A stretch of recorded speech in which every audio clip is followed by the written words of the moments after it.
Hello and welcome to the Justice Factor. Journalists should have licenses before they can do their jobs in South Africa.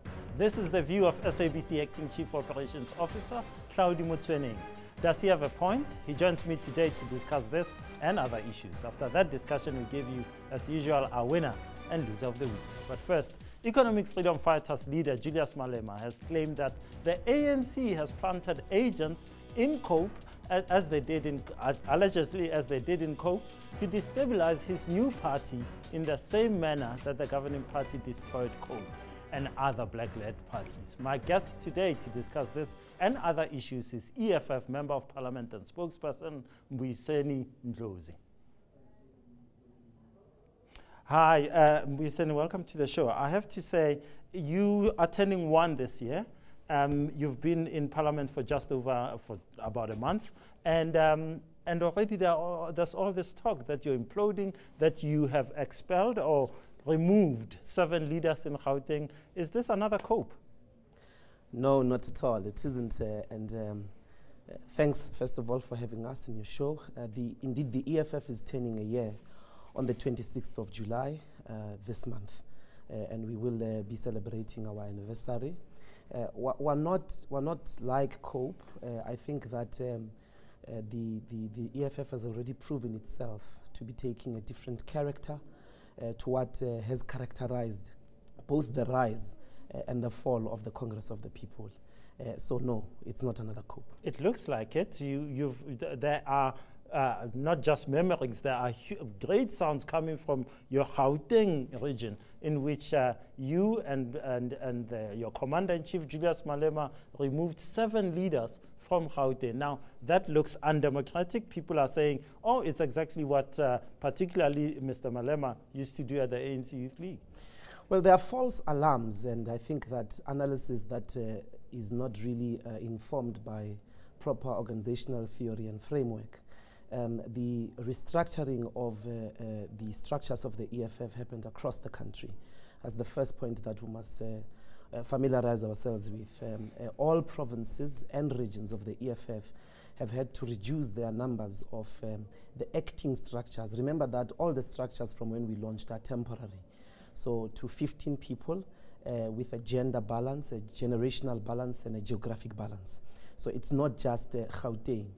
But surely if it's an interim structure that you set up, you foresaw that we're going to have a conference in December, so these structures have to survive until then. But to get into the legislatures and parliament, and suddenly it's, oops, we are in the money now, we're earning a nice 800,000 rand per annum, and you guys, you can go and, go away. No, that's not what happened. That's what they're saying has happened. No, I've read all the media. They say they've been used to run this election, and now, oops, they're not needed anymore. No, election structures were all demobilized. Remember that elections are not ran by the committees only that are dealing with other organizational issues. There was a huge election machinery that included several people, and it had to be demobilized because we're entering a second stage of organizational establishment. And these decisions to restructure have always been there. We've led certain committees across the country, really, and I think the most important thing is to remember that the restructuring did not happen in Gauteng only. It happened across the provinces in South Africa as well as India. And these people have not been kicked out of the organization. It's a restructuring that allows us, including even at a national level. The press statement last week that we released announced changes from the War Council up to the regions, up to the provinces, but as well as within the regions. So I want to move on from this point, but let me tell you, there are many people who are saying there are huge contradictions in what you guys have done and what many of these people who are moaning now, particularly the 7 Gauteng leaders who claim they were removed, that what you did when you got into parliament, for example, you said, oh, we'll take the housing that we used to criticize for MPs. Some of our kids will go to private schools, although we always said every politician must use public facilities. Those contradictions are beginning to come out, and they will worsen in the run-up to your conference in December. But those are policy positions, and you must note the organizational resolutions and public statements that we have made. The Economic Freedom Fighters ran with a manifesto to be in government. We were planning to be in government. We're not in government. And the changes that you are talking about are changes that we had said will introduce through law. Because we're not in a journey to introduce or to create good Samaritans.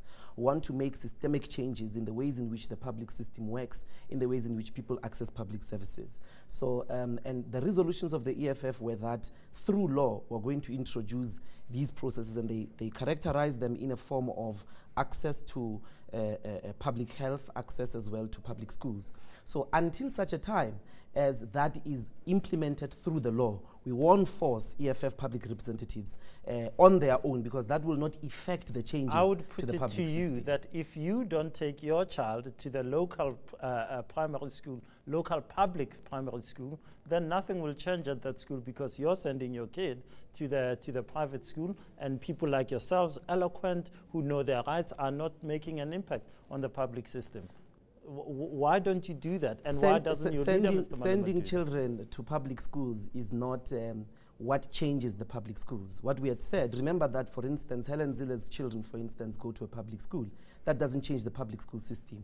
You want to implement it through law. But surely it changes the quality of the education, wait. because she will probably, or you will probably pitch up at the school governing body and say, this is not right, we need a maths teacher, where's government to provide? But I'm saying, what we are saying is that the people who are in charge of the schools, which is the government, municipal people, public representatives at the municipal level, at the provincial level, as well as the national level, must be forced by law to use public services, public health care, public schools. That is what we said in the manifesto. So in the and meantime, we will put it to Parliament. We will put it to Parliament. Processes are already there to make sure that we put the notion to Parliament that all public representatives must be forced by law to use public services. So it wasn't about individuals using these public services as it is about the collective leadership of government. Let me put it to you that you went into these elections. You said you're going to win. You got 6.35%, and congratulations for that. But actually, there's no power that you have, because you go to the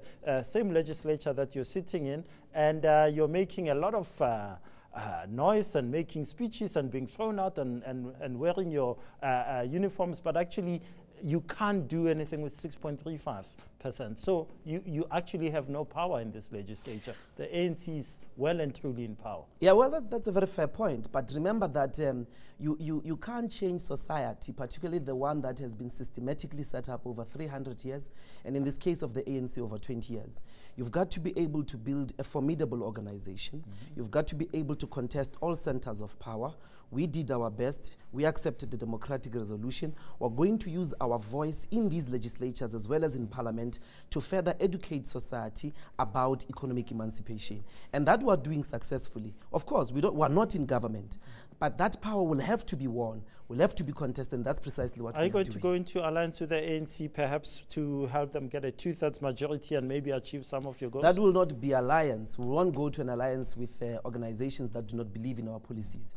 But we'll make strategic partnerships on several issues that we agree on. We've offered the African National Congress 6.3% so that they get a majority in Parliament and change laws. One, concretely we have said, expropriate land without compensation. If you say that you're going to do that for its equal redistribution, we'll give you a 2/3 majority in Parliament. That's not an alliance. Mbuyiseni Ndlozi, thanks so much for your time. It's been lovely having you, and happy birthday to the EFF. Thank you very much. After the break, we ask SABC acting COO Hlaudi Motsoeneng why he wants journalists to be licensed.